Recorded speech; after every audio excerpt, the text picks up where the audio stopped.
this. I forget to record things and then I don't get them done. So I'm going to be sizing up this piece and chopping it up into little pieces and parts and then gating all the pieces and parts so that they will cast successfully and then I can put it back together again.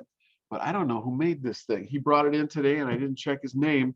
And somebody who has not told me before what they're working on. So let's see, how am I going to do this so that you guys can see? I guess I'm going back to this other camera angle here so I can carefully cut the tail right where the tail comes off, just like that. Boom. And then I've got the tail off. And this is a substantial element all by itself. So this is something I can cast separately. The other really scary big thing on here is the head. The head is as big as a baseball and it's going to be solid bronze. And so the head itself is going to weigh about 8 pounds in bronze. This whole thing is going to weigh 30 pounds, 20 or 30 pounds in bronze, and it's going to cost this guy over $100. I don't know whether he really wants to have this thing cast in bronze for that kind of money, but be that as it may, I think I'm going to probably take the head off and cast it separately because it's just way easier to do that successfully. So I wish one of you guys was here to catch the head for me because it's about to get chopped off. And there Now, since you're taking the head off, if he wanted to, you guys could hollow it out a little bit, couldn't you? Well, No, yes. Hunter, isn't that yours? Yeah, it's mine. Who said that? Hunter, it's Hunter's. Hunter Fossler is here. All right. Fantastic. So there were some problems with this in that it was way too big to actually fit into my ceramic shell tank for dipping. So I'm starting to take it apart so that I can cast these pieces all separately, and then I can weld them all back together again. Okay. The head is the biggest issue here because it's solid and it's as big as a baseball, and it's probably, if I put it on a scale, it almost weighs a pound of wax, which is probably going to become 10 pounds of bronze because bronze is 10 times the density of wax. So the head is the scariest part. So you're saying it might become off balance as well? Well, I'm not too worried about off balance. The head was actually pretty well over the front feet, and there's enough back end, and with this tail hanging out the back end of it, it balances. If it stands up and balances in wax, it will stand up and balance in bronze. The center of gravity will not change. It's just that this is a big solid form, and it's super substantial. There's a part of me that says, would you be at all interested in like cutting the back section of the head off and trying to hollow this thing out, and then I can weld, I can cast those things separately, and then I can actually weld the back of the head onto the head, and it would save you, $10 worth of bronze to cast the head hollow. But it's not a big deal. It's already done. You already brought it in, so I'm not going to say, let's work on it some more. But that's a possibility. Anyway. Okay. I'm trying to now that I've got the body kind of all by itself with the wing elements on it, I'm trying to figure out if this is simple enough for me to be able to dip successfully in the tank. The wings are like individual feathery finger pieces, and so it's not like I can just cut a wing off because they're going to fall apart into like 5 or 6 elements on each side. So I think I might just have to cast it like this. But this has become simplified enough so that I can cast it like this. In fact, I can put a cup right up here, put 4 big sprues or gates into the 4 legs, and just cast it just like this, kind of upside down, and I might hit a couple of these feather things to make sure they cast. But everything's going to cast. It'll be fine. It'll be fantastic. So I'm going to get going here. I'm going to make this thing work. So I'm going to do this as kind of a working process tonight, a demonstration of gating this piece up. And then I'm here to answer your questions or comments or concerns about the casting process for those people? Yeah. Oh, no. For those people who just got here, I just wanted to repeat that I'm not going to be casting bronze this week. I'll be casting bronze starting next Monday, a week from now. So if you are completely, caught up with this process, if you've sculpted all of your wax and have turned it in and I have gated it, you can take this week off. You don't have to, tune in for this. You can go do your homework tonight and or take the week off. Usually around the 7th week of the period, the quarter, I have a little bit of downtime because there's just a little bottleneck in the process where I have to process this stuff, and you guys you can't help because there's no room in the shed for everybody to get in there and do something. So I just want to let you know now that you can check out and you don't have to come back in tonight. You can go do your other homework, and that's fine. And then if anybody still has some wax and still wants to make some kind of a tiny little tchotchke, to give away for somebody else, you can make a small sculpture if you can blast it out in 1 week and get it in here, and I'm happy to cast it. And these tiny little things, these small things, that's only $1 or $2 worth of bronze there. So they don't take a whole lot to cast, and you can make somebody happy. You can make your grandma happy by, making something like that and giving it away if you want. So that's a thing that I offer you for the 7th inning stretch, for the 7th week of the quarter, when we have to kind of get reset up here. So there's that. Let's see. So I hope that answered it. And Hunter, thanks for telling me about this. I got to write this down on the list that this is your piece. While I'm writing this down, could you tell me what the hell this is? Is it a sphinx? Is it a cat that wants to be a bird? I mean, I don't know. I was trying to make a Pegasus, but it was a lot harder than I thought it was gonna be. So I was like, you know what? I'll just try to make something out of it. So I decided, well, it looks a lot cooler to have the wings like connected together, but at the top, there's like a space with it. So it's kind of like it kind of reminds me of some statue that I saw. And then I just added the head and tail. yeah. No, this really reminds me of either Mexican or Aztec kind of art that I have seen before. The way that the feathers and the wings kind of express themselves feels Mexican or Aztec or something like that. It looks like a cat's head because it has pointy ears and a kind of a short face. And so the irony was that, cats like to eat birds, but sometimes cats will sit there and look at birds flying around in the trees and stuff, and the cat wants to be a bird. And so this is like a cat that is half bird. It's kind of an interesting thing that you kind of fell ass backwards into as a sculpture. So I'm digging it. I think it's fun. And I'm gonna put it together tonight. Everybody can relax. I'm gonna go grab a little bit more gating materials and come back. If you don't need to be here tonight, you can check out and go do your homework or go do something else.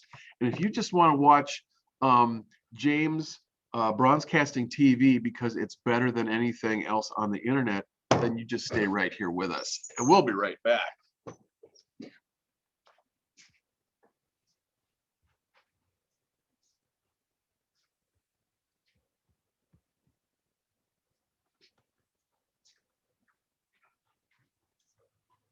Okay, I was able to gate up about 15 patterns so far are on deck and ready to cast in this process. I've got a whole bunch of these little styrofoam pouring cups that we made up for this. And so I'm gonna need at least 4 of them for this. Hey, James. Yeah, I've stuck around and watched you gate, I don't know, 3 or 4 pieces now, and my piece is already submitted. Is it okay if I dip out? Will I still get credit, or Yeah. should I stick around? yes, absolutely. You can take off. Take the rest of the week off with pay. We're good. I don't want to waste your time. And if you got homework to do, please do other stuff that's important. Thanks for checking in though. Appreciate it. Yeah, sorry. No. Yeah. We're good. Thank you. No, sorry. It's okay. All right, you guys have a good night. All right. And everybody else that is here that doesn't really want to be here because they got other stuff to do, you can go do other stuff. You don't have to stay here for this. It's okay. I'm recording this, so it's available on YouTube in case you want to come back and see it later on. You can always fast forward through the boring parts if you know where the boring parts are. And so I'm just kind of trying to remelt the wax that's on the bottoms of these things so that I can get them to a place where they will stick real good. Let's see. So I am going to do James' kind of process here, and I'm going to get the camera so that it wants to be where we want it to be. And I'm going to work on these guys. First up is this tail section here. I'm going to try to gate up this tail section and get it to work. Yeah, I'm going to do a couple of these. Okay, so I'm going to do tail section with something that's about like this. All right, so I'm going to use 2 of these. I'm going to hang it off the end of the table so that I can kind of line this up so that the cup is right above the tail section so that it pours in the proper orientation and space to fill the pattern and be a successful casting. So there's a thing, 1 gate. I got them reversed. I got them backwards, so I'm going to have to give it a haircut when I get done. And 2 gates, just like that. All right. So we'll take the knife and we'll give it a haircut. Like that. And then set it up like this. And we're going to attach it to this cup right here. And we've got our first one done. So I'm using the big knife, the larger masonry tuck pointing trowel, because it's a great way to transfer a whole lot of heat when I'm welding a big piece of wax together, just like that. And I'm going to take my butter knife again. Butter knife is a great way of putting the heat exactly where I want it. Now, this did not get welded together. This just kind of got smooshed together. No problem, but I am going to do a little bit of welding in places to try to get it to stick together better so that it doesn't fall apart in the ceramic shell process. So any place where there are things that are actually touching, I'm going to go ahead and put a weld in there. So I've got the wax welded. And I'm not changing the texture or anything else about the piece. I'm just going to make it stronger so that it survives the dipping process. And it survives the dip. We'll be dipping it. All right. So that is our first pattern. Just like that. It's ready to cast and ready to go. Is this the scary part? Cutting the hours of sculpting up. I don't understand. You're going to have to, get on your voice thing there and tell me what you're talking about. What's the scary part? It's just after spending so much time and effort on the sculpture and then seeing it just get cut up. Well, yeah, I suppose to the uninitiated, this looks pretty scary. But for me, I am a sculptor, and for bronze casting, I'm really able to weld all of this stuff together in the metal, so that's not a problem. It's kind of funny because I got a couple of emails this week from some kind of an art conservator in San Francisco who wanted me to go, wanted to hire me as a consultant to look at a broken sculpture in Crescent City, California. Some vandals came and pushed the sculpture over and broke it, and they were really concerned that they needed an estimate, and they needed a good description of what the problem was. So that Was they it a didn't- business? Well, I think it's an insurance company. Shoot. It doesn't surprise me. There's all kinds of stuff that goes on in Crescent City with Pelican Bay. Oh, okay. It's Well- changed a lot. It's kind of crazy there. It used to be a nice, quiet town, kind of like Coos Bay. Coos Bay's crazy too. Oh, not as bad. I mean, it's like when I was growing up there, it was pretty quiet and safe, and every once in a while they'd find a body, but it's like a weekly thing now. Oh, I didn't know you were from Crescent City. I lived there when I was a teenager. I went to junior high in Smith River and high school in Crescent City and Gold Beach. Wow. Okay. Well, that's cool. But So yeah, I- it's just like with clay. It's like doing that neckectomy or cutting the top of the head off to hollow it out. It's just, yeah, Is there it's too just much weird for us newbies. Is it too much process? Is it too scary to have your teacher just come and chop your sculpture up right in front of your eyes? Mean teacher, mean teacher. Oh no, I have faith in you, Fritz. You haven't shoved anything of ours onto the floor yet. Oh, that's right. Well, I kind of made a promise to myself that I would not be the bastard that my own art teacher was to me. So I'm getting the 4th foot on here, and when all the feet are attached to gates, then I'm going to be able to put it onto one pouring cup, and it'll be happy. I think I might have to put some little tiny gates to, I think, the first feather, just to kind of hold things in place. So I'm going to take this 1/4 inch or 3/8. I'm going to run one of these up to the cup on both sides too, and then I think we're going to be good. I think I'm going to run it about there. So something from about there to about there, and I'm making a mark with my thumbnail and cutting it off. And then I'm going to weld it right there. So hold it and get, sorry that my arm is in the damn way. It's just kind of how this, hey, stop that. All right, here we go. It's kind of how this camera angle is set up.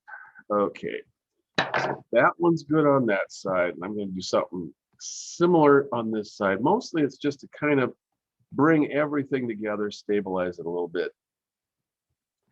I took a GMC Jimmy, 1999 Jimmy, into the shop today to have it looked at.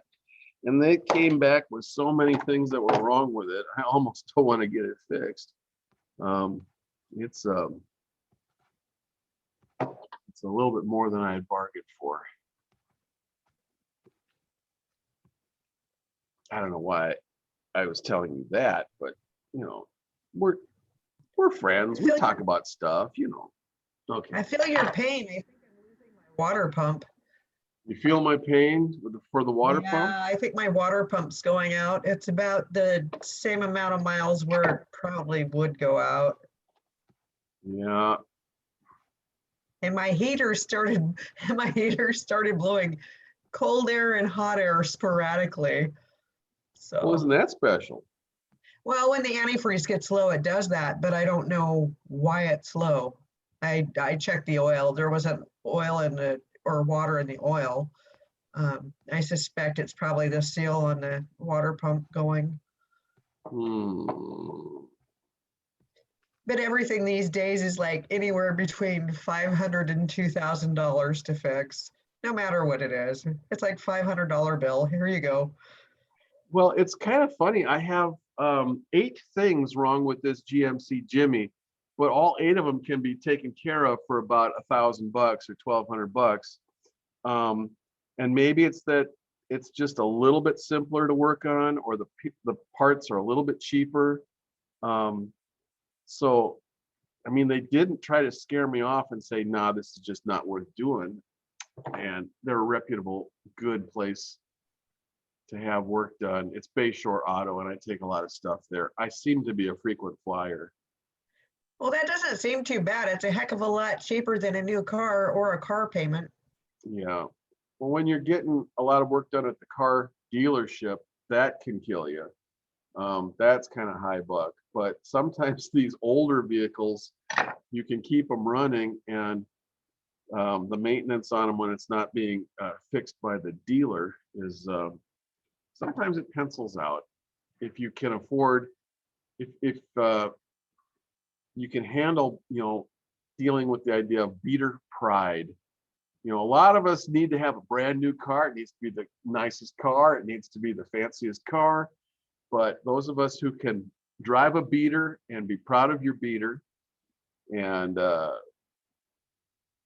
can do that beater pride thing, sometimes economically it works out until the car dies.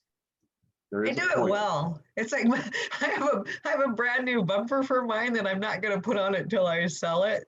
And it's like the wheel covers, I haven't changed those because I think, well, shit, if it looks this bad, if I go to the beach, I probably don't have to worry about anybody breaking into it.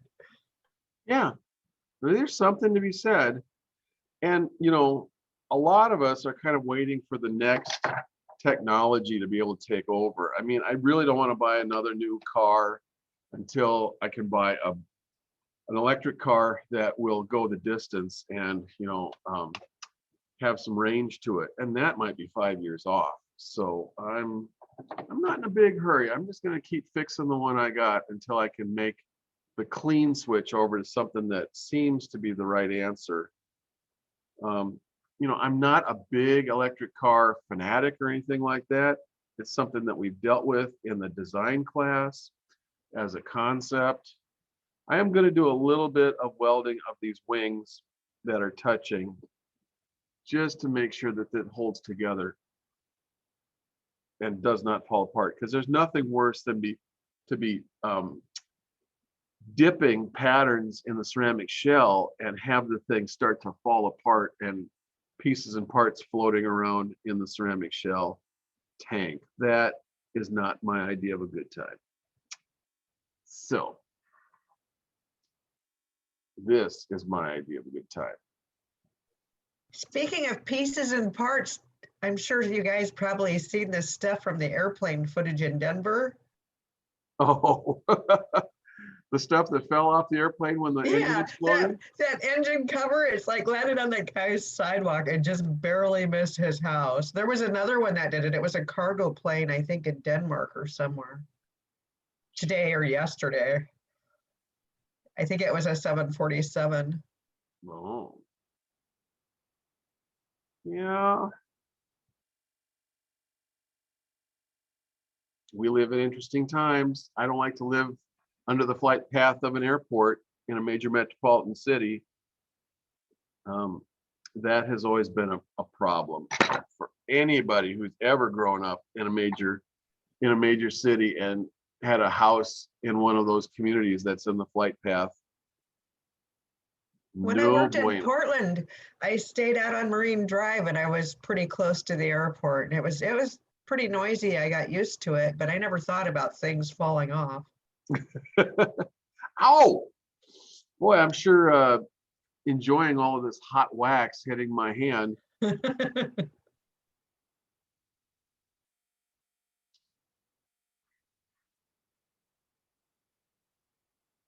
Okay. Well, I am doing a bunch of welding here to weld all of these feathers in place, and they're not coming off. And they probably weren't coming off before, but now they're much, much stronger and unitized together. Ouch, damn it. Except for the little drips of wax that's hitting my hand down below, which is just fine. So this piece right here is a fairly large, substantial piece. Let's tilt this up so we can see it. That is a pretty substantial piece, but that's a wonderful gating system that will that the piece will fill efficiently and well. And all of those fingers are kind of self-filling from the central thick portion of the body. So we're good to go with that one. So I actually got two elements gated up and ready to go. And I think the head is just going to be a third element. And it's just happy. And the only thing is that, there it is. I need a 1x1 square extruded piece of wax for this because it is big and thick. So this is the kind of big, thick wax that we use as a gate for that. And it's a serious gate.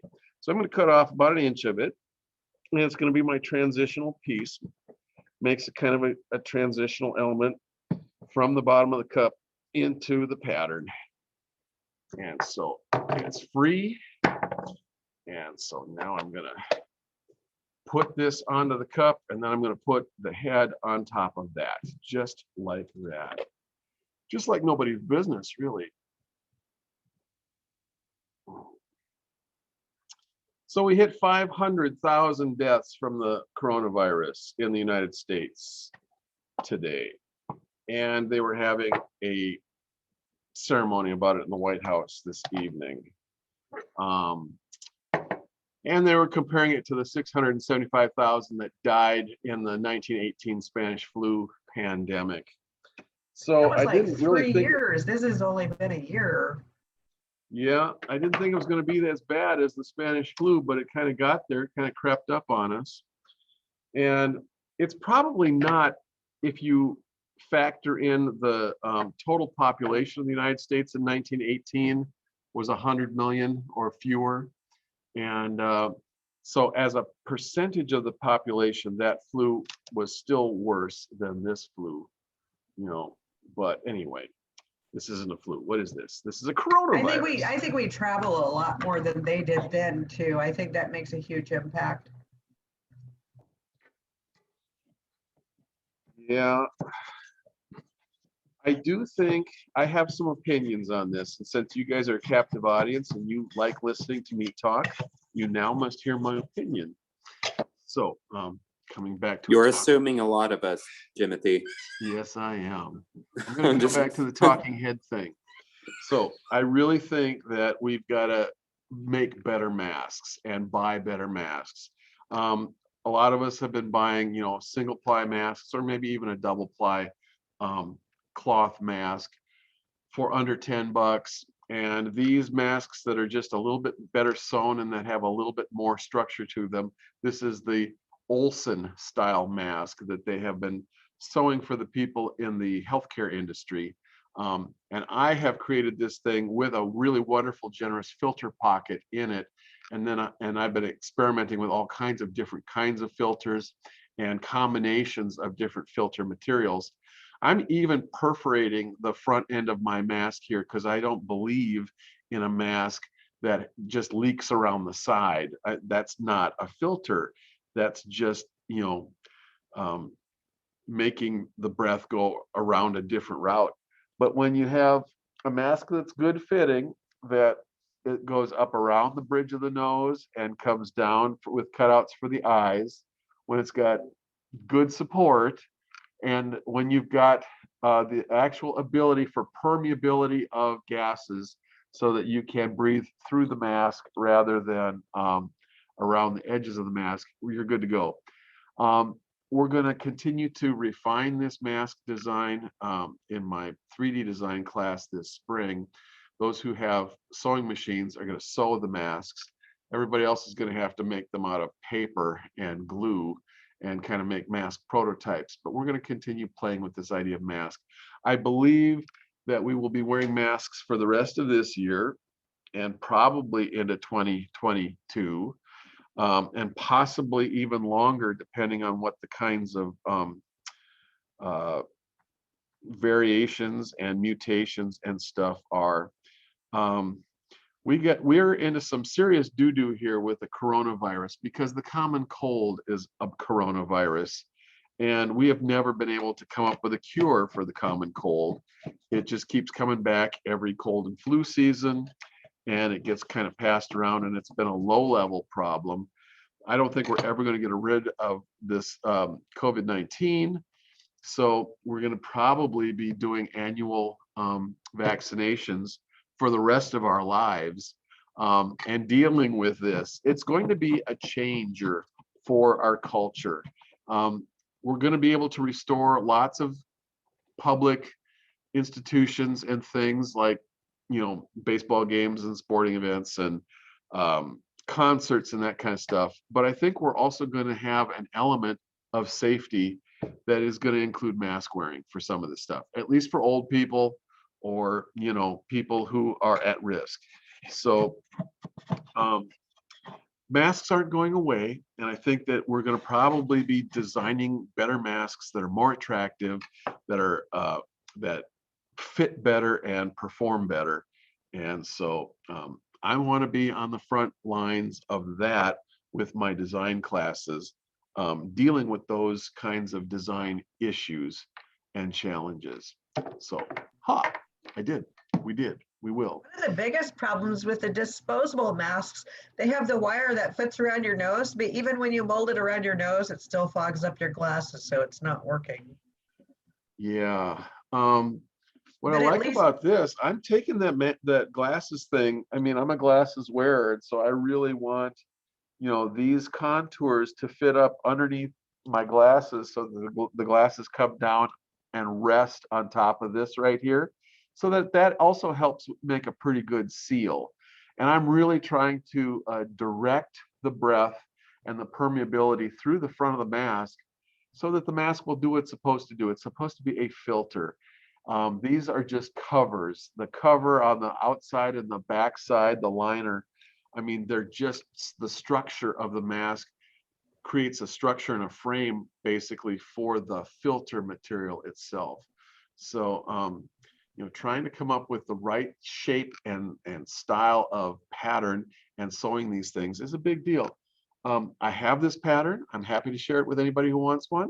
You can send me an email and I'll send you, an electronic copy of this pattern if you want to play with this mask making thing. But, we may not be out of the woods with masks. So I'm going to change over to a different camera because you guys like all of these different cameras. And this is the sculpture that I've been working on. I have gated up all of this stuff that I'm throwing over here off camera over here.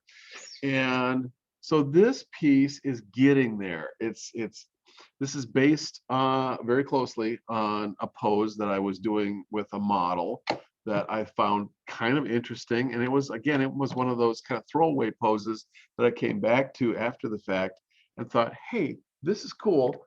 This is better than I thought it was.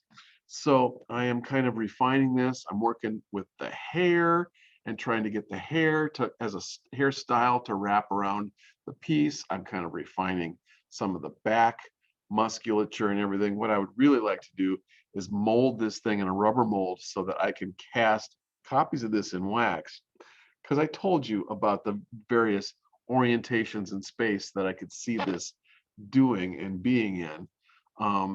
This kind of makes me, I don't know, inspired or excited. The idea that you could not only have it as a reclining figure laying down and be displayed like this, but actually have it on a base element and kind of balanced up like this, so that it was on a base welded to a base, and so that it might go like that, or this, or just about any orientation in space. You could play with it as a modern sculpture, postmodern sculpture. So this kind of excites me because I can see that this is like a 5 for the price of 1 sculpture that that kind of speaks to contemporary postmodern kinds of sculpture ideas about the human form and the human figure. So I'm going to keep working with that. But maybe what I'm going to do with the 3 people that are here is I don't have much else for you tonight. I'm gating up pieces, and I'm happy to receive your pieces just as soon as you get them sculpted and can bring them in to the back door, to the west side door here. You people, I'm out. I'll see you guys later. So bye now. So I'm gonna kind of wrap this up for the evening because we've been doing this for 45 minutes already. I want you guys to, correct that whip and keep making your sculptures and try to get them done this week if you possibly can, and bring them on in here so that I can get them gated up, because the sooner I get them gated up, the sooner I get them pushed through the process. Christian. Oh, I was just gonna say fare thee well, Jimothy. You have a good night. You. Which just leaves Audrey and Emily. You're the last two. You're the die-hard last folks. And I thank you for sticking with it the whole time. Why are you laughing? Because we stuck it out. We're the long haulers. You're the long haulers. Yes. Oh my God. God, I hope there's, it's no fun to be a long hauler, but it's better than being dead from this stupid virus. So that's a thing too. Very true. Very true. Yeah. So I'm gonna be back here again on Wednesday night, kind of doing the same thing, and maybe either gating up other pieces that come through over the transom or under the door, or just sculpting on my own thing. So work on your own projects, get your stuff sculpted and finished. And otherwise, I think a week from tonight, we're probably going to be casting bronze here in the foundry. And I'll let you know more about that when we get closer to that. So keep an eye on your emails. So I'm going to say goodnight to you guys from the beautiful campus in Coos Bay, from Art Central here in Eden Hall. I'm going to say goodnight, and I'll see you again Night. on Wednesday. Bye now. Good luck finding your key. Good luck finding the key. Thank you very much. You're welcome. Bye.